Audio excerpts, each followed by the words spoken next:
සාදු සාදු සාදු නමස්කාර වේවා බුදුරුවනට සැමදා බුදු හිමි සරණ යමි. නමස්කාර වේවා ධම්රුවනට සැමදා සදහම් සරණ යමි. නමස්කාර වේවා සංඝරුවනට සැමදා මහා සංඝ සරණ යමි. නමස්කාර වේවා තුනුරුවනට සැමදා තිසරණ සරණ යමි. සාදු සාදු සාදු. අපගේ ගුරු දේවෝත්තම පින්වත් ලොකු ස්වාමීන් වහන්සේට අප හැම දිනාගේ নমස්කාරය වේවා. සාදු සාදු සාදු. අද දවසේ ධම්ම විවරණ ධර්මදේශනය සඳහා දායකත්වයේ දරන්නේ එංගලන්තයේ පදිංචි පින්වත් ඩයනා හෙට්ටිආරච්චි විසින්. ශ්‍රද්ධාවන්ත පින්නතුනි, අද දවසේ මේ ධර්ම දේශනාව තුළින් ඔබට බුදුරජාණන් වහන්සේ වදාළ බොහොම ලස්සන දහම් කරුණු කිහිපයක් දැනගන්න ලැබෙනවා. විශේෂයෙන්ම මේ බුද්ධ ශාසනයේ කොයිතරම් ශාසන ප්‍රතිපදාව අනුගමනය කරන කෙනෙකුට ඒ සඳහා බාධා, අවහිර, ඒ වගේම ඒ සඳහා පවතින යම් කරදර මොනවද කියන එක සම්බන්ධයෙන් බුදුරජාණන් වහන්සේ පෙන්වලා දුන්න සූත්‍ර දේශනා දෙකකින් අද ඔබට කරුණු දැනගන්න ලැබෙනවා. පඨම යෝධා ජීවෝපම සූත්‍රයත්, ဒုတိ ය යෝධා ජීවෝපම සූත්‍රයත් අද දවසේ ඔබ ඉගෙන ගන්නේ. බුදුරජාණන් වහන්සේ යෝධා ජීව කියලා කියන්නේ භාග්‍යවතුන් වහන්සේ උපමා කරා යෝධා ජීව. ඒ කියන්නේ යුද බටයා, යුද සෙබලා. ශාසනය තුල යම් ශ්‍රාවකෙක්, විශේෂයෙන් මේ සූත්‍ර දේශනා භාග්‍යවතුන් වහන්සේ පෙන්ලා දෙන්නේ භික්ෂුන් වහන්සේලා අරබයා. නමුත් යම් ගිහි ශ්‍රාවක ශ්‍රාවිකාවන් හෝ ධර්මයේ පුරුදු කිරීමේදී ඒ පුරුදු කිරීම සඳහා පවතින බාධා, ඒ වගේම ඒ ධර්මයේ පුරුදු කරගන්න තියෙන අවහිරතා කෙනෙකුගේ ජීවිතයට බලපාන විදිය තේරුම් ගන්න ඔබට මේ බුදු දේශනාව උපකාර වේවි. ඔබ අහලා තියෙනවා එක අවස්ථාවක බුදුරජාණන් වහන්සේ හමුවේදී ඉසිදත්ත පුරාණ කියන උපාසකින් දෙදෙනා, ඒ දෙන්නා කොසල් රජුරුවන්ගේ ළඟ සේවය කරපු බොහෝම ගුණවත්, සිල්වත්, මාර්ගඵලලාභී ශ්‍රාවකයෝ දෙන්නෙක්. ඉතින් මේ දෙදෙනා කොසල් රජුරුව ළඟ සේවය කරද්දී ඒගොල්ලන්ට සිද්ධ වෙන ධර්ම අවබෝධය සඳහා, පරිපූර්ණ ධර්ම අවබෝධය සඳහා තියෙන බාධා බුදුරජාණන් වහන්සේට ප්‍රකාශ කළා. ඒ අවස්ථාවේදී කියනවා, ස්වාමීනි භාග්‍යතුන් වහන්සේ, අපිට පැවරෙනවා යම් රාජකාරියක්. ඒ තමයි කොසල් රජුරුවන්ගේ අන්තఃපුර බිසෝවරුන් ඒ රජුරුවන් සමග උද්‍යානයට යනකොට ඇතා පිටින් හෝ එහෙම නැත්නම් යානාවලින් හෝ බැස්සවීමේ කටයුතු, එහෙම නැත්නම් ඒ යානාවෙන් බිමට බහිනකොට උදව් කරන්න තියෙන්නේ අපිට. ඉතින් ඒ වෙලාවට අපිට ඒ කොසල් රජුරුවන්ගේ අන්තఃපුර බිසවරුන්ගේ අත්වලින් අල්ලන්න සිද්ධ වෙනවා. ඒ වගේම බොහොම ප්‍රවේශමෙන් ඇතා පිටින් බස්සවන්න සිද්ධ වෙනවා. ඉතින් එවැනි අවස්ථාවකදී පවා අපි ඒ කෙරෙහි සිත වෙනස් බවකට පත් කරගන්න නැතුව අපි ඉන්න පුරුදු වෙලා තියෙනවා. ඒක ලැබුණේ අපිට භාග්‍යවතුන් වහන්සේගේ ධර්මයෙන්. බුදුරජාණන් වහන්සේගේ ධර්මයේ තුලින් තමයි ඒ රැකවරණය අපි ලැබුවේ. බලන්න මේ ගිහි අයට ගිහි ශ්‍රාවකීන්ට පවා එවැනි බාධාවන් එවැනි අවහිරතා එහෙම නැත්නම් එවැනි සිත රැක ගැනීමට දුෂ්කර අවස්ථා එළඹුණා. ඒ වගේම මහා නාම ශාක්‍යයත් බුදුරජාණන් වහන්සේ හමුවේදී ප්‍රකාශ කරා නගරයට ගියාම Tamanට සිහිය පිහිටුවා ගන්න නොහැකි වෙන කරුණ පිළිබඳව. ඉතින් බුදුරජාණන් වහන්සේ ඒ කාරණාවටත් ධර්මානුකූල පිළිතුරු ලබා දුන්නා.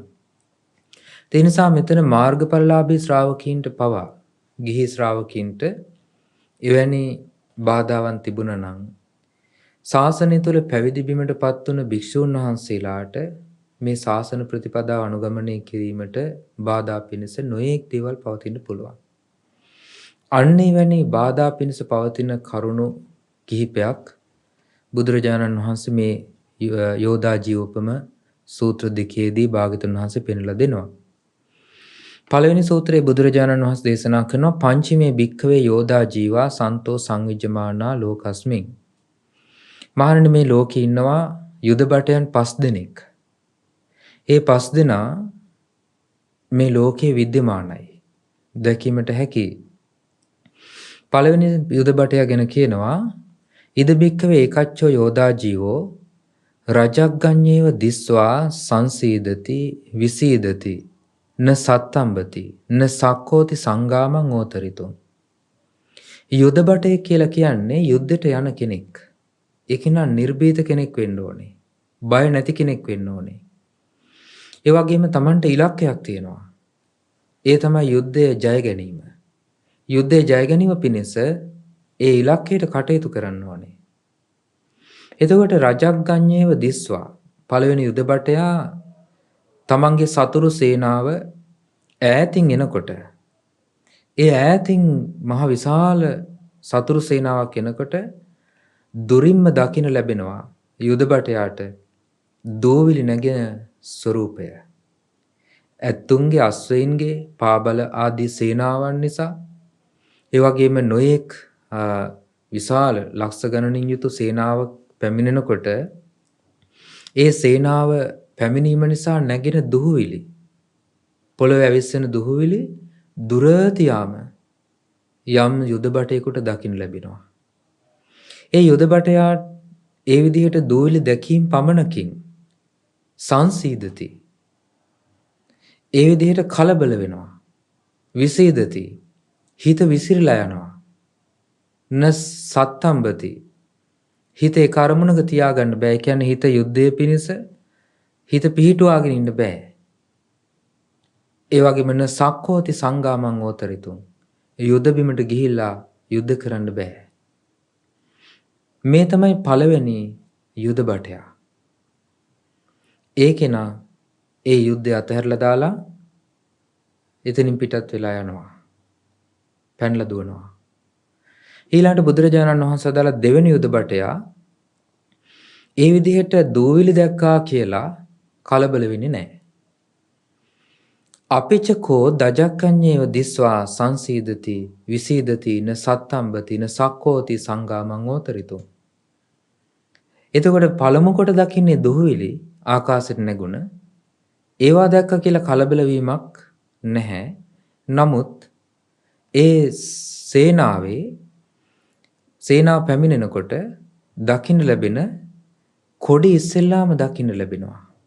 ඒතකොට සේනාවේ උසින්ම තියෙන්නේ දජ එහෙම නැත්නම් කොඩි ආදිය. ඒතකොට මේ දේවල් දකින්න ලැබුණාම ඒ දේවල් දැකලා කලබල වෙනවා. යුද්ධයට යන්නේ නැහැ. ආපහු හැරිලා දුවනවා. ඊළඟට බුදුරජාණන් වහන්සේ දේශනා කරන ඒ තමයි දෙවෙනි යුද බටයා. ඊළඟට තුන්වෙනි යුද බටයා බුදුරජාණන් වහන්සේ දේශනා කළා ඒ විදිහට දුහුවිලි දකිනකොට කම්පාවටපත් වෙන්නේ නැහැ. ඒ වගේම කොඩි ආදිය දකිද්දී කම්පාවටපත් වෙන්නේත් නැහැ. දුහුවිලි ආදිය කොඩි ආදිය දකිද්දී කම්පාවටපත් වීමක් නැහැ. අපිචකෝ උස්සාදනං ඒව සුත්වා සංසීදති විසීදති න සත්තම්බති න සක්කෝති සංගාමං ඕතරිතුම්. ඒ කොඩි ආදිය දැක්කත් කම්පාවටපත් නොවිච්ච කෙනා හඬ ඇහෙන්න පටන් ගන්නවා. ඒ සේනාවේ ගෝසාව. සේනාවේ උස් හඬ ඇහෙනකොට කලබල වෙලා, බය වෙලා, තැති අරගෙන එතනින් යුද සේනාවෙන් පිටත් වෙලා යනවා. ඒ තමයි 3 වෙනි යුද බටයා. ඊළඟට 4 වෙනි යුද බටයා බුදුරජාණන් වහන්සේ දේශනා කරනවා සහති රජග්ගං. දෝවිලි නගිනකොට ඒක ඉවසන්න පුළුවන්. ඒකෙදි කලබල වීමක් නැහැ. සහති දජග්ගං. කොඩියාදිය දකිද්දි ඒකත් ඉවසන්න පුළුවන්. සහති උස්සාදනං. උස් හඬ එනකොට ඒකත් ඉවසන්න පුළුවන්. අපිචකෝ සම්පහාරේ ආහඤ්ඤති ව්‍යාපජ්ජති. නමුත් සැත් පහර වදිනකොට, සැත් පහර කියලා කියන්නේ කඩු වලින්, දුනු වලින් ආයුධ පහර වදිනකොට ඒ කඩු පහර වැදුණු සැනින් කලබල වෙනවා, බය වෙනවා, තැති ගන්නවා. තැති අරගෙන යුදෙමින් පෙරලා යනවා. එතකොට ඒක සාමාන්‍ය කඩු පහරක්, සාමාන්‍ය තුවාලයක්. බරපතල භයානක මාරාන්තික තුවාලයක් නෙමෙයි. සීරීම් පහරක්. සීරීම් පහරක් ලැබිච්ච ගමන් එතනින් නික්මිලා යනවා. යුද්ධ කරන්නේ නැහැ. මේ තමයි 4 වෙනි යුද බටයා. ඊළඟට බුදුරජාණන් වහන්සේ දේශනා කරනවා 5 වෙනි යුද බටයෙක් ඉන්නවා. මේ 5 වෙනි යුද බටයා සහතේ රජග්ගං. දෝවිලි පහර, දෝවිලි වලින් නැගින ඒ ස්වභාවය දකිද්දි කම්පා සැලෙන්නේ නැහැ, පසුබහින්නේ නැහැ. සහති දජග්ගං. කොඩිවල මේ කොඩි දකිද්දිත් පසුබසින්නේ නැහැ. සහති උස්සාදනං. හඬ ඇහෙද්දිත් පසුබහින්නේ නැහැ. සහති සම්පහාරං. තමන්ට සාමාන්‍ය සීරීම් පහරවල්, තුවාල පහරවල් සාමාන්‍යව ලැබෙද්දිත් සැලෙන්නේ නැහැ. සෝතං සංගාමං අභිවිජිනිත්වා විජිත සංගාමෝ තමේව සංගාම සීසං අජ්ජාවසති.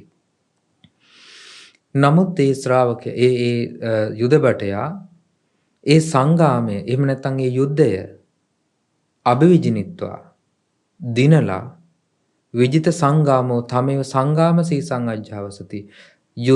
යුද පෙරමුණේම වාසය කරනවා. යුද පෙරමුණ කියලා කියන්නේ සතුරු ප්‍රහාර විශාල වශයෙන් එල්ල වෙන තැන. එතෙන්ටම ගිහිලා යුද්ධ කරලා යුද්ධේ ජය ගන්නවා.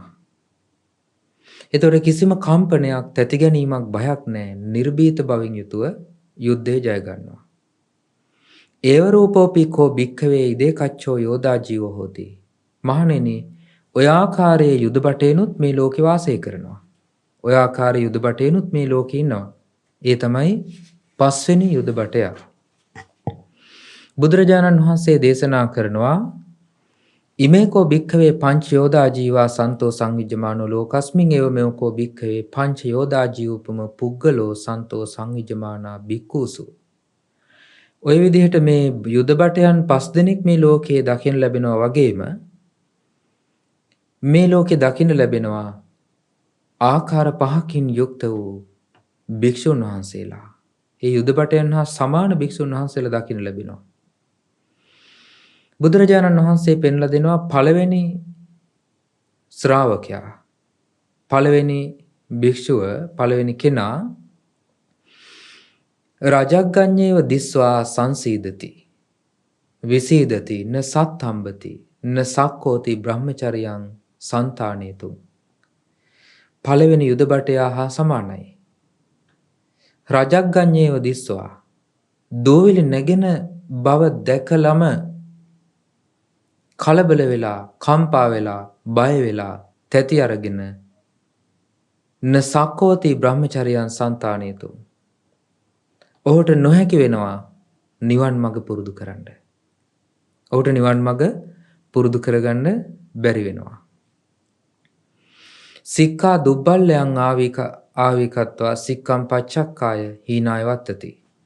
තමන්ට ශික්ෂාව රකින්න බෑ, සීල්පද රකින්න බෑ කියලා තමන්ගේ දුර්වල බව, තමන්ගේ නොහැකියාව ප්‍රකාශ කරලා ශික්ෂාපද බැහැර කරලා හීන බවට, ගිහි බවට පත් වෙනවා. සිවුරු ඇරලා යනවා. බුදුරජාණන් වහන්සේ දේශනා කරනවා කිමස්ස රජක් ගස්මින්. මේ දුහුවිලි පහර එහෙම නැත්නම් දුහුවිලි නැගෙනවා කියන්නේ මොකක්ද? ඒ කුමන අර්ථයෙන්ද මේ දුහුවිලි නැගෙනවා කියලා භික්ෂුව ඒ තුල කම්පා වෙන්නේ මොන වගේ දුහුවිලි නැගීමකින්ද? ඒ තමයි බුදුරජාණන් වහන්සේ පෙන්ලා දෙනවා ඉද බික්කවේ බික්කු සුනාති අසුකස්මින් නාම ගාමේවා නිගමේවා ඉත්තිවා කුමාරිවා අබිරූපා දස්සනියා පාසාදිකා පරමාය වන්න පොක්කරතාය සමන්නාගතාති.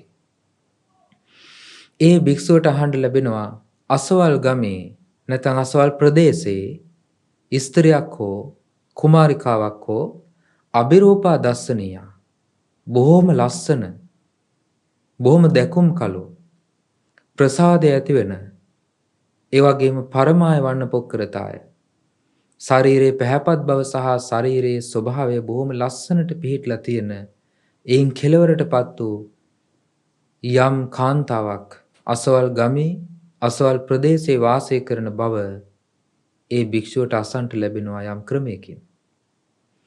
ඒ අසන්න ලැබීම් පමණකින් සෝතං සුත්වා සංසීදති. ඒක අහන්න ලැබිලා ඒ භික්ෂුවගේ හිත කලබල වෙනවා. විසීදති විසිරෙනවා. න සක්කෝති බ්‍රහ්මචර්යයන් සන්තාපේතුන්. නිවන් මඟ පුරුදු කරගන්න ශික්ෂාපද ආරක්ෂා කරගන්න නොහැකි වෙනවා. එතකොට ඒ තමයි පළවෙනි භික්ෂුව පළවෙනි කෙනා සික්ඛා දුබ්බල්යන් ආවිකත්වා සික්ඛං පච්චක්ඛා හීනාය වත්තති. ශික්ෂාව තමන්ට රකින්න බෑ කියලා ශික්ෂාවේ දුබල බව ප්‍රකාශ කරලා හීන බවට ගිහි බවට පත් වෙනවා. මේ තමයි පළවෙනි භික්ෂුව. එතකොට දැකලත් නැහැ. ඇසීම් පමණයි.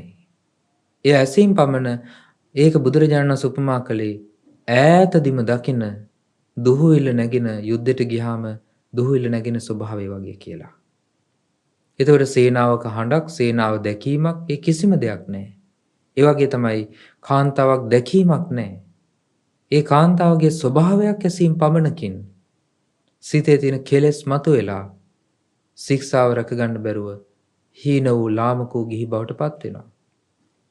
එතකොට මෙවැනි භික්ෂූනුත් අතීතයේ බුද්ධ කාලේ පවා සිටපු අවස්ථා නොයෙක් විට සඳහන් වෙලා තියෙනවා. ඊළඟට බුදුරජාණන් වහන්සේ දේශනා කරනවා දෙවෙනි භික්ෂුව තමයි හරියට දෙවැනි යුද බටයා වගේ. ඇසීම් පමණකින් ඒ කාන්තාවක් ගැන ඇසීම් පමණකින් ඒ භික්ෂුවගේ හිත වෙනස් වෙන්නේ නැහැ. හැබැයි බුදුරජාණන් වහන්සේ දේශනා කරන අර දෙවැනි යුද බටයා කොඩිය දකිද්දී සතුරු සේනාවේ කොඩිය දැකීම පමණකින් ඒ යුද බටයා කලබල වුණා වගේ යුද්ධය අතහැරලා පැනලා ගියා වගේ ඒ ශ්‍රාවකයාට ඒ භික්ෂුවට දකින්න ලැබෙනවා යම් කාන්තාවක් අසන්න ලැබෙන්නේ අපිචකෝ සාමං පස්සති තමන්ම දකිනවා. ඇසීම් පමණක් නෙමෙයි තමන් දකිනවා යම් කුමාරිකාවක් යම් ස්ත්‍රියක් අබිරූපං දස්සනියම් පාසාදිකං බොහොම ලස්සන ප්‍රියමනාපෝ ස්වභාවයෙන් යුක්ත කාන්තාවක් දකින්න ලැබෙනවා. සෝතං දිස්වා ඒ භික්ෂුව ඒ කාන්තාව දැකලා සංසීදති සිත කලබල වෙනවා සිත විසිරෙනවා. සිත විසිරලා බණ භාවනාදී කරගන්න බැරුව පැවිදි බව අතහැරලා යනවා. මේ තමයි ඉදමස්ස දජක් ගස්මින් මේ තමයි කොඩි මුදුන දැකීම වගේ කියලා කියන්නේ. ඒක හරියට දෙවෙනි යුද බටයා වගේ. ඊළඟට බුදුරජාණන් වහන්සේ දේශනා කළා තුන්වෙනි යුද බටයා ගැන තුන්වෙනි භික්ෂුව ගැන.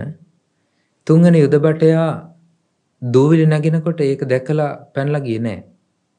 ඒ වගේම සතුරු සේනාවේ කොඩි ආදී දකිද්දී යුද්ධයට බයෙන් පැනලා ගියෙත් නැහැ. නමුත් ඒ යුද බටයා දකිනවා යුද බටයාට උස් හඬ අහන්න ලැබෙනවා. ඒ උස් හඬ අහන්න ලැබුණාම යුද බටයා බය වෙලා තැති අරගෙන පලා යනවා. බුදුරජාණන් වහන්සේ දේශනා කරන ඉද බික්ඛවේ බික්ඛුන් අරඤ්‍යගතං වා රුක්කමූලගතං වා ශුඤ්ඤාගාරගතං වා මාතුගාමෝ උපසංකමිත්වා. යම් භික්ෂුවක් ආරණ්‍යයක වනාන්තරයක හුදකලා තැනක වාසය කරමින් සිටිද්දී බණ භාවනාදී කරමින් සිටිද්දී කාන්තාවක් පැමිණිලා ඒ කාන්තාව උස්සඬින් කතා කරනවා අහන්න ලැබෙනවා. නැත්නම් සිනාසෙනවා. සිනාසෙන හඬ, කතා කරන හඬ, ඊළඟට විහිළු තහළු කරන හඬ, ඒ කාන්තාව සමග අනිත් අය කතා කරන හඬ. එතකොට මේව අහන්න ලැබෙනවා ඒ භික්ෂුවට. ඒ අහන්න ලැබිලා ඒ අසන්න ලැබීම් පමණකින් ඒ භික්ෂුවට හිත රැකගන්න බෑ. කලබල වෙනවා. කලබල වෙලා තමන්ට සිල්පද රකින්න බැරි බව ප්‍රකාශ කරලා ගිහි බවට පත් වෙනවා. මේ තමයි තුන්වෙනි ශ්‍රාවකයා, තුන්වෙනි භික්ෂුව. ඊළඟට බුදුරජාණන් වහන්සේ දේශනා කරනවා ඒ තමයි අර උස්සඳ මහා හඬ වගේ තමයි ඒකාන්තවගේ සිනාසිහිම් සහ කතාබස් කිරීම ආදිය. ඊළඟට හතරවෙනි යුද බටයා හා සමාන භික්ෂුවක් සිටිනවා. ඒ යුද බටයා දුහවිලි ඉවසුවා. දුහවිලි නැගෙනකොට ඒකට කලබල වුණේ නැහැ. ඒ වගේම කොඩිය දැක්කට කොඩි දැක්කට සතුරු සේනාවේ කලබල වුණේ නැහැ. ඒ වගේම උස්සඬ ඇහුණා කියලා කලබල වීමකුත් නැහැ. සතුරු සේනාවේ ගෝසාව ඇහුණා කියලා කලබල වීමකුත් නැහැ. අපිචකෝ සම්පහාරය ආහඤ්ඤති ව්‍යාපජ්ජති. නමුත් සීරීම් තුවාලයක්, සීරීම් පහරක් ලැබීම පමණකින් කම්පා වුණා. සීරීමක් ඇති වුණාම කම්පා වෙලා යුද්ධේ දමල ගහලා ගියා. අන්න ඒ වගේ තමයි යම් භික්ෂුවක් වාසය කරනවා අරණ්‍ය, රුක්මුල්, ශුන්‍යාගාර ආදී තැන්වල. කාන්තාවන් පැමිණිලා ඒ භික්ෂුව සිටින ආසනවල අබිනිසීදති. ඒ භික්ෂුන් සමග එකට වාඩි වෙලා ඉන්නවා. අබිනිපජ්ජති. භික්ෂුන් සමග එකට ඒ සෙනසුන් වල එකට දිගා වෙලා ඉන්නවා. අජ්ජෝතරති. ඒ තැන්වල වාසය කරනවා. සෝ මාතුගාමෙන අබිනිසීදියමානෝ අබිනිපජ්ජියමානෝ අජ්ජෝතරියමානෝ සික්ඛං අපච්චක්කාය දුබ්බල්යන් අනාවීකත්වා මේ තුනන් ධම්මං පතිසේවති. ඒ විදිහට ඉන්න කාන්තාවක් දැකලා මේ භික්ෂුව තමන්ගේ ශික්ෂාව බැහැර කරන්නෙත් නැතුවම ඒ කාන්තාවන් සමග කාමී වරදවා හැසිරෙනවා. ඒ තමයි හතරවෙනි භික්ෂුව. ඉදමස්ස සම්පහාරස්මින්. මේ තමයි මේ ශාසනයේ භික්ෂුව ආයුධ පහර ලැබීම. ආයුධ පහරෙන් මේ ශාසනයෙන් චුත වීම. ඒ තමයි හතරවෙනි යුද බටයා වගේ කියලා බුදුරජාණන් වහන්සේ වදාලා. ඊළඟට බුදුරජාණන් වහන්සේ පෙන්ලා දෙනවා ඊළඟට පස්වෙනි යුද බටයා. ඒ යුද බටයා සහති රජග්ගං දෝවිලි නගිනකොට ඒක ඉවසනවා. ඒකට කලබල වීමක් නැහැ. කොඩි දකිද්දී කලබල වීමක් නැහැ. ඒ වගේම සහති උස්සාදනං උස්සඬ ඇති වෙනකොට ඒකට කලබල වීමක් නැහැ. සහති සම්පහාරං ඒ වගේම Tamanට සැත් පහර ආයුධ පහර වදිනකොට ඒකට කලබල වීමකුත් නැහැ. සෝතං සංගාමං අභිවිජිනිත්වා. ඔහු ඒ සංගාමෙ දිනනවා. යුද්ධය දිනනවා. යුද්ධය දිනලා යුද්ධයේ දිනන්නේ නිකම්මත් නෙමෙයි. යුද පෙරමුණට ගිහිල්ලා යුද්ධය දිනන්නේ. යුද පෙරමුණට ගිහිල්ලා දිනුවා වගේ හා සමානව භික්ෂුවක් සිටිනවා. ඒ තමයි යම් භික්ෂුවක් අරණ්‍ය, රුක් සෙවණ, ශූන්‍යාගාරවල වාසය කරනකොට කාන්තාවන් පැමිණෙනවා. කාන්තාවන් පැමිණිලා ඒ භික්ෂූන් සමග එකට වාඩි වෙලා ඉන්නවා. භික්ෂූන් සමග එකට දිගා වෙලා ඉන්නවා. ඒ කියන්නේ නිදා ගන්න ඇඳන්වල එකට සිටිනවා. අජ්ජෝතරති. ඒ වගේ මේ භික්ෂුව ඇසුරු කරන්න පටන් ගන්නවා. සෝ මාතුගාමේන අබිනසිදීම. මේ විදිහට කාන්තාවන් වාසය කරද්දී ඒ භික්ෂුව මොකද කරන්නේ? විනිවේටෙත්වා විනිමෝචෙත්වා යේන කාමං පක්කමති. ඒ කාන්තාවන් එලවලා දානවා. ඒ කාන්තාවන් බැහැර කරනවා. බැහැර කරලා යේන කාමං පක්කමති. තමන්ගේ වෙනත් සුදුසු භාවනාවට සුදුසු තැනක් තියෙනවා නම් අර තමන් එතන වාසය කරන්නේ නැතුව සුදුසු තැනක් සොයාගෙන හෝ යනවා. ඒ බාධාවන් එනවා නම් සුදුසු තැනක් හරි හොයාගෙන යනවා.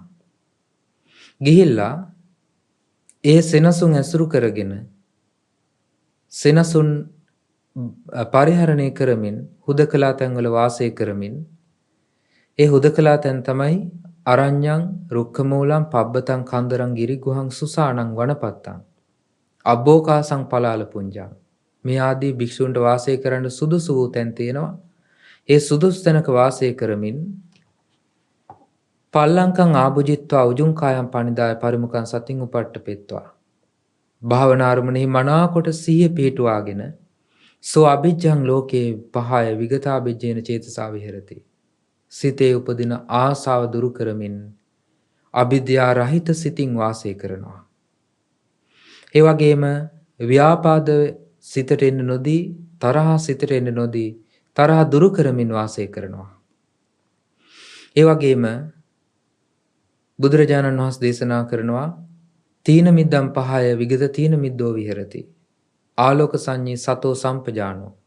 නිදිමත කම්මැලිකම බැහැර කරලා නිදිමත කම්මැලිකමින් තොරව ආලෝක සංඥා උපදවාගෙන වාසය කරනවා. ඒ වගේම උද්ධච්ච කුක්කුච්චම් පහය අනුද්දතෝ විහෙරති අජ්ජත්තං උපසන්ත චිත්තෝ. හිතේ විසිරීම හා පසුතැවීමකින් තොරව මනාකොට සිත අභ්‍යන්තරයේ පිහිටුවාගෙන කලබල වීමකින් තොරව වාසය කරනවා. විචිකිච්ඡම් පහය තින්න විචිකිච්ඡෝ විහෙරති අකතං කති කුසලේසු ධම්මේසු. විචිකිච්ඡාව බැහැර කරලා කුසල් දහම් තුල හිත මනාකොට සැකයකින් තොරව පිහිටුවා ගනිමින් කුසල් වඩනවා.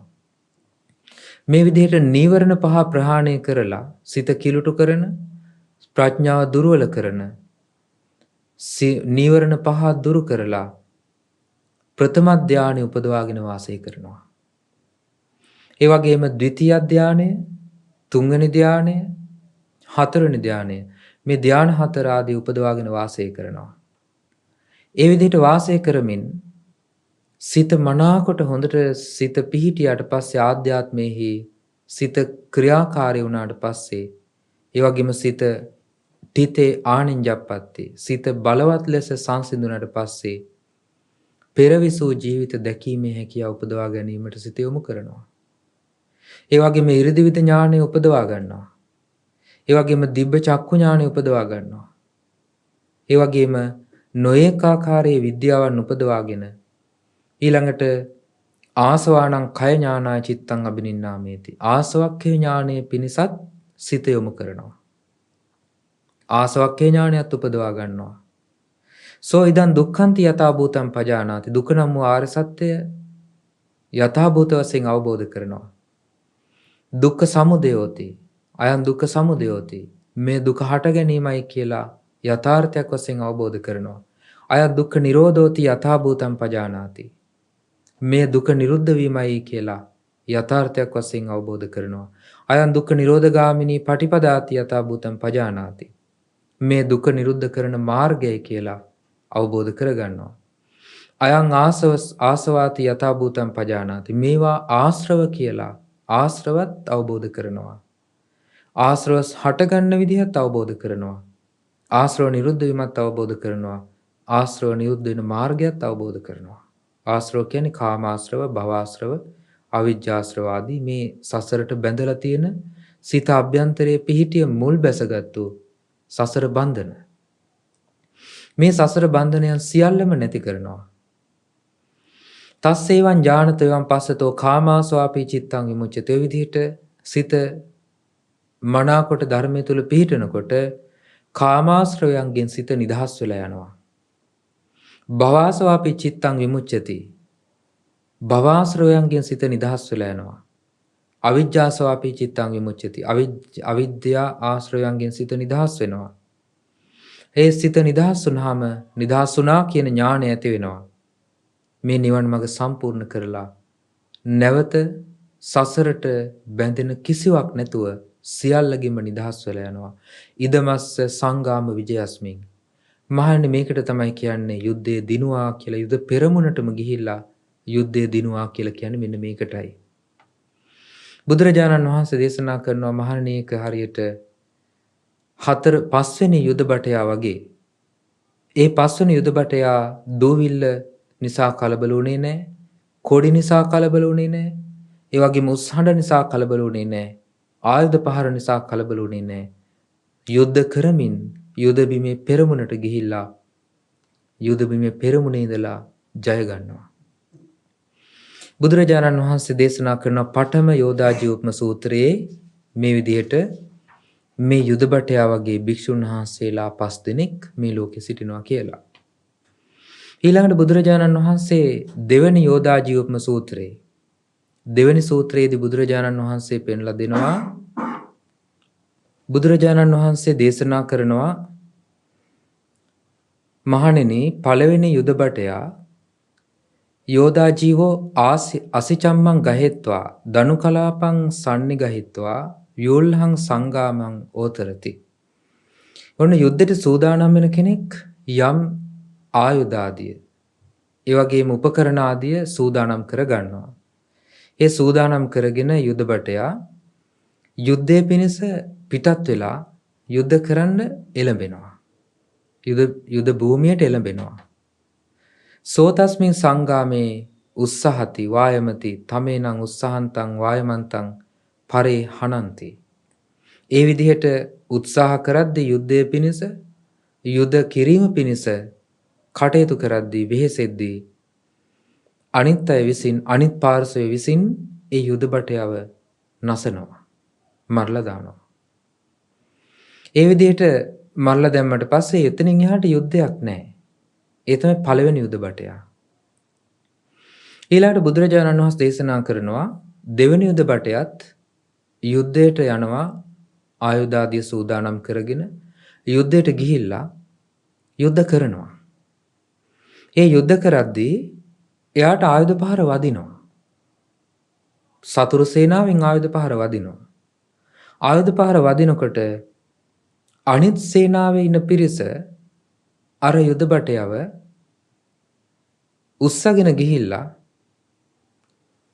ඒ සේනාවේ පිටිපස්සට ගෙනහිල්ලා ඊට පස්සේ ඥාතීන්ට බාර දීම පිණිස අරන් යනවා.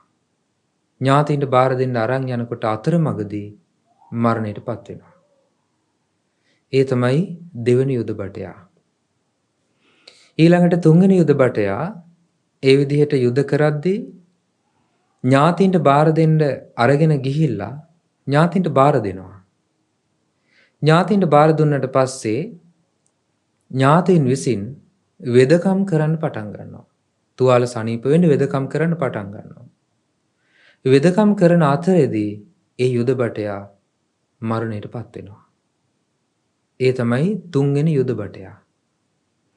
ඊට පස්සේ හතරවෙනි යුද බටයා යුද කරන කෙනා යුද්ධ කරද්දී අනතුරටපත් වෙලා ඥාතීන්ට බාර දුන්නා. ඥාතීන්ට බාර දුන්නාම ඥාතීන් විසින් බෙහෙත් කරලා තුවාල සනීප කරනවා. තුවාල සනීප කරා ඊට පස්සේ ඒ කාරණාවෙන් ඒ යුද බටයා යුද්ධය කරන්න යන්නේ නැහැ අහපව්. නමුත් තුවාල සනීප වෙලා ඒ යුද බටයා සිටිනවා. එතකොට මේ විදිහට බුදුරජාණන් වහන්සේ දේශනා කරනවා පස්වෙනි යුද බටයා තමයි යුද්ධයට සියලු උපකරණ අරගෙන ගිහිල්ලා යුද්ධ කරද්දී කිසිම තුවාලයක් සිද්ධ කරගන්න නැතුව යුද්ධයේ ජය අරගෙන යුද පෙරමුණටම ගිහිල්ලා යුද්ධේ ජය ගන්නවා. මේ තමයි පස්වෙනි යුද බටයා. එතකොට මේ විදිහට බුදුරජාණන් වහන්සේ යුද්ධ කරන අය 5 දෙනෙක් එවැනි අය ඉන්නවා කියලා ප්‍රකාශ කරලා භාග්‍යතුන් වහන්සේ මේ කරුණ උපමාව කරලා භික්ෂුන් වහන්සේලා එහෙම නැත්නම් බුද්ධ ශාසනය පැවිදි බවට පත් වුණ ශ්‍රාවකින්ට මේ කරුණ 5 උපමා කරනවා. දැන් ඔබට මතක ඇති පළමුවෙන් කිව්ව යුද බටයා යුද්ධයට ගියාට යුද්ධ කරන්න පටන් ගන්නකොටම සතුරු සේනාව විසින් ඝාතනය කරනවා. බුදුරජාණන් වහන්සේ පෙන්ලා දෙනවා ඒ වගේ තමයි යම් භික්ෂුවක් ගමක් හෝ නියම් ගමක් හෝ ඇසුරු කරගෙන වාසය කරනවා. සෝ පුබ්බන්න සමයං නිවාසෙත්වා පත්ත චීවර මාදාය තමේව ගාමං වා නිගමං වා පිණ්ඩාය පවිසති. ඒ භික්ෂුව පෙරවරු කාලේ පාත්‍ර සිවුරු අරගෙන ගමට හරි නියම් ගමට හරි පිණ්ඩපාතයේ පිණිස දානයේ පිණිස පිඬු සිඟා වඩිනවා. අරක්කිතේනේව කායේන කය රැකගෙන නැහැ. අරක්කිතාය වාචාය වචනය ආරක්ෂා කරගෙන නැහැ. අරක්කිතේන චිත්තේන සිතත් රැකගෙන නැහැ. එතකොට මේ තුන්දොර සංවර කරගෙන කය සංවර කර ගැනීම පිණිස පවතින ශික්ෂාපදයන්ගෙන් කය සංවර කරගෙන නැහැ. වචනේ සංවර කර ගැනීම පිණිස පවතින ශික්ෂාපදයන්ගෙන් වචනේ සංවර කරලා නැහැ. ඒ වගේම සිත සංවර කිරීම පිණිස පවතින භාවනාදීන් සිත සංවර කරලා නැහැ. ඒ සංවර නොකරගෙන අනුපට්ඨිතාය සතිය පිහිටුවා නොගත් සිහියෙන් සතර සතිපට්ඨානය තුල සිත පිහිටුවාගෙන නැහැ. අසංඋතේහි ඉන්ද්‍රියෙහි ඉන්ද්‍රයන් ආවරණය කරගෙන නැහැ. ඉන්ද්‍රයන් රැකගෙන නැහැ. ඒ සඳහා පුරුදු වෙලා නැහැ. එතකොට දැන් මෙතන කරුණු කිහිපයක් තියෙනවා. කය, වචනය, සිත රැකගෙන නැතුව, ඒ වගේම සතිපට්ඨානය තුල සිහිය නොපිහිටුවාගෙන, ඒ වගේම සංවර නොවූ ඉඳුරන් සහිතවයි මේ භික්ෂුව ගමකට යන්නේ. පිණ්ඩපාතේ පිණිස හෝ වෙනත් කටයුත්තක් පිණිස හෝ යන්නේ. සෝ තත්ත පස්සති මාතුගාමං දුන්නිවත්තං වා දුප්පාරුතං වා. ඒ භික්ෂුවට දකින්න ලැබෙනවා යම් කාන්තාවක් වස්ත්‍ර නිසිලස ඇඳ නොගත්, ඒ වගේම පොරවන ආදී දේවල්, පොරවන වස්ත්‍ර ආදී දේවල් මනාකොට නොපරවාගත්, වස්ත්‍ර ආදිය මනාකොට ඇඳ නොගත්, පොරවන ආදී දේවල් මනාකොට නොපරවාගත් කාන්තාවක් දකින්න ලැබෙනවා. තස්සතම් මාතුගාමන් දිස්වා. ඔහු ඒ කාන්තාව දැකලා රාගෝ චිත්තං අනුද්ධංසේති. රාගයෙන් සිත යට කරගෙන යනවා. ඔහුගේ සිත, ඒ භික්ෂුවගේ සිත රාගයෙන් යට වෙලා යනවා. සෝ රාගානුද්ධංසිතේන චිත්තේන සික්ඛං අපච්චක්ඛාය දුබ්බල්ලං අනාවිකත්වා මේ තුනන් ධම්මං පතිසේවති.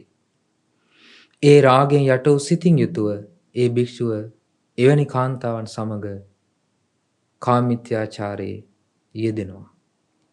මේ විදිහට බුදුරජාණන් වහන්සේ දේශනා කරන සතුරු පහර කෑමෙන්, එහෙම නැත්නම් සතුරන්ගේ ප්‍රහාරයට ලක්වීමෙන් යුද කරන්න පටන් ගන්නකොටම මරණයටපත් වුණා කියන එක තමයි මේ සිද්ධිය. එතකොට ඒ වගේ ඒ යුද බටය හා සමානව ඒ භික්ෂුව ශාසනය තුල කිසිම පිහිටක් නැතුව, කිසිම පිළිසරණක් නැති කෙනෙක් බවට පත් වෙනවා.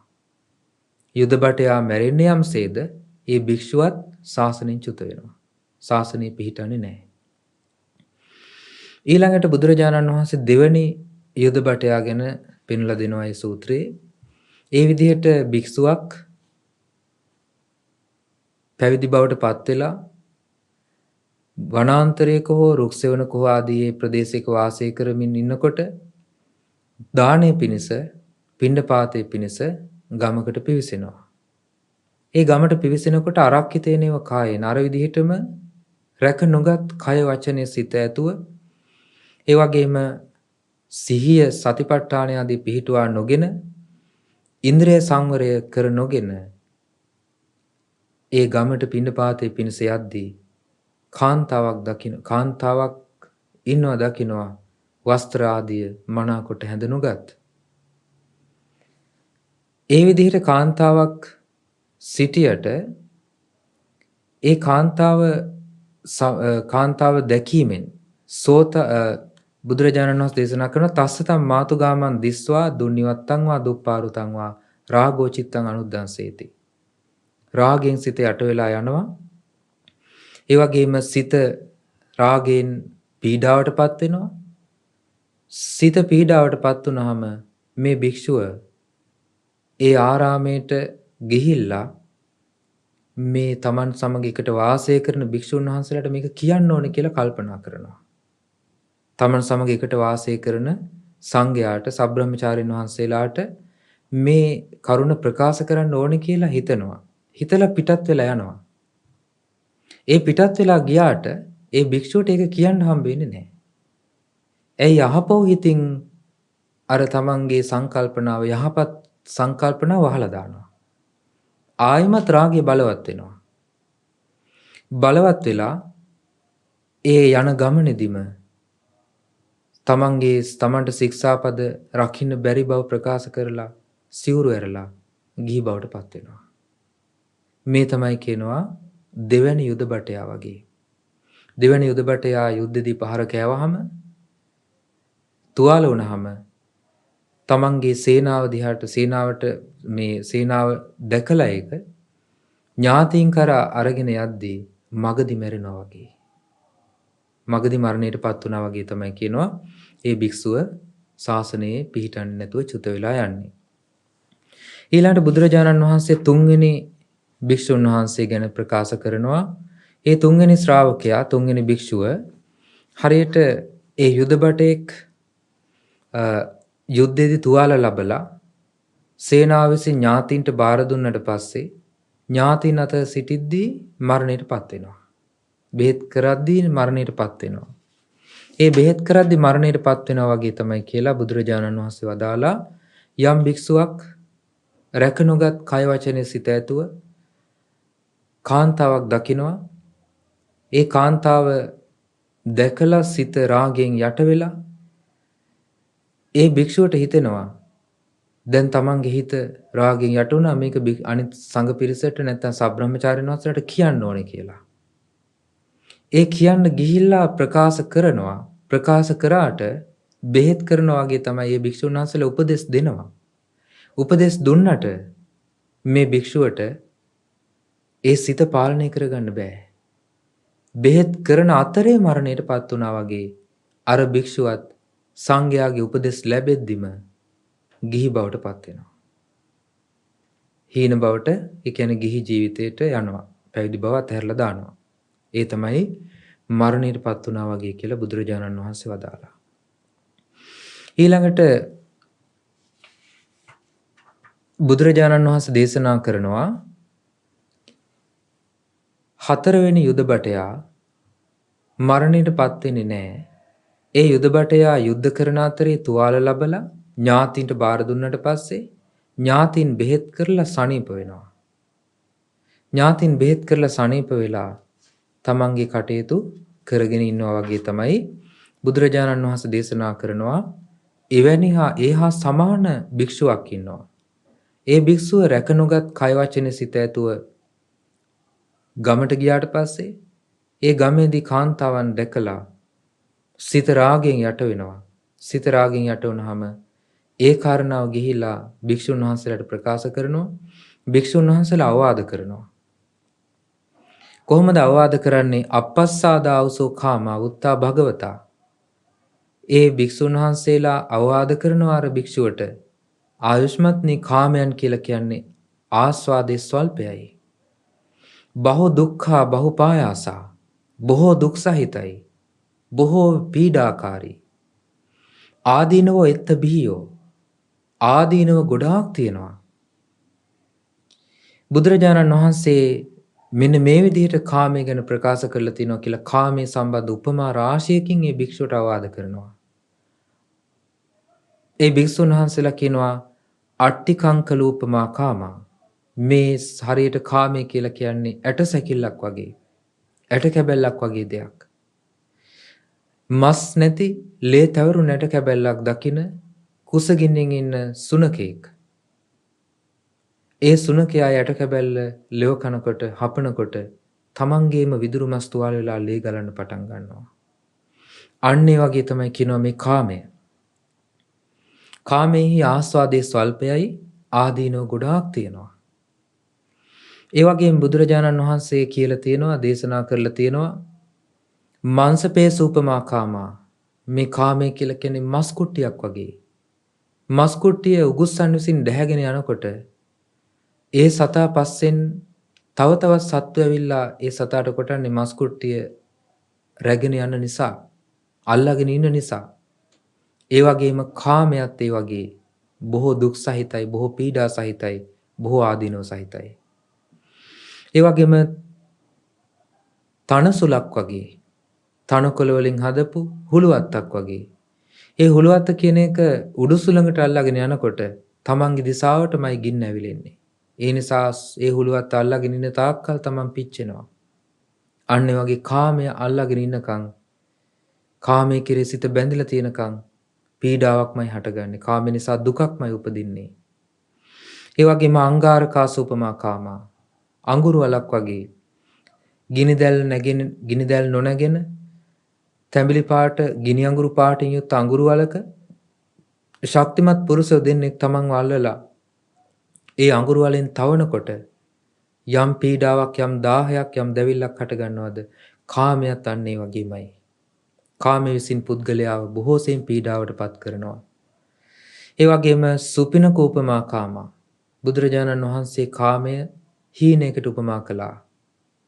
හීනේ දැක්කට පස්සේ දැකලා ඉවරනහම හීනේ අවසන්. ඇහැරෙනකොට මොකවත් නැහැ. හීනේ තුල ඉන්නකම් හීනේ ආස්වාදයක් තියෙනවා. ඒ වගේ තමයි කාමය. සිතින් ග්‍රහණය කරගෙන ඉන්නකම් ආස්වාදය තියෙනවා. එහි ආදීනව මතුවෙනකොට බොහෝ දුක් සහිතයි. ඒ වගේම යාජිතක උපමා කාමා. ඒ වගේම රුක්ක ඵලෝපමා කාමා. හරියට මේ කාමය කියලා කියන්නේ දවසක් තිස්සේ රත් වුණ තැටියකට දාන වතුර බිඳු දෙක තුනක් වගේ. ඒ වගේම රුක්ක ඵලෝපමා කාමා. රුක් ඵලයක් වගේ. ගහක ගෙඩි හැදිලා තියෙනකොට මිනිස්සෙක්ගේ ගහට නැගලා රුක් ඵලයන් අනුභව කරමින් සිටිනවා. ඒ ගහ ළඟට එන ගස් නගින්න බැරි මිනිස්සෙක් පොරවක් අරන් ඇවිල්ලා ගහ කපනකොට ගහ උඩ ඉන්න මිනිස්සයා යම් අනතුරකට පත් වෙනවාද ඒ ගහේම සිටීම නිසා. ඒ වගේම කාමයන් කෙරෙහි ආසාවෙන් බැඳුන කෙනාගේ හිත කාමයෙන් නිසාම පීඩාවට පත් වෙනවා.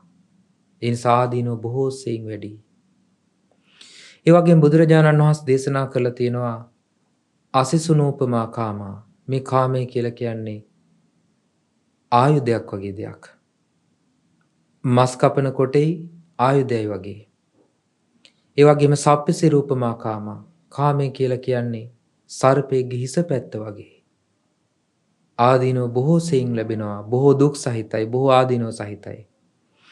ඒ භික්ෂුන් වහන්සේලා ඒ භික්ෂුවට අවවාද කරනවා අබිරමතායස්මා බ්‍රහ්මචරියං මායස්මා සික්ඛා දුබ්බලයන් ආවේකත්වා සික්ඛම් පච්චක්ඛාහිනය වත්තති. මේ නිවන් මඟ තුල හොඳට පුහුණු වෙන්න. නිවන් මඟ වඩන්න. නිවන් මඟ තුල වාසය කරන්න. ඒක ඔබට බොහෝ සෙයින් උපකාර පිණිස පවතිවි කියලා අවවාද කරද්දී ඒ භික්ෂුව ඒක පිළිගන්නවා. පිළි අරගෙන තමන්ගේ හිතේ යනුන අර රාග හුල උදුරලා දානවා. ඒ විදිහට රාගයෙන් සිත මුදවාගෙන කුසල ධර්මයන් තුළ හිත පිහිටුවා ගන්න උත්සාහ කරනවා. මේ තමයි හතරවෙනි යුදබටය හා සමාන කොට බුදුරජාණන් වහන්සේ දේශනා කරපු භික්ෂුව.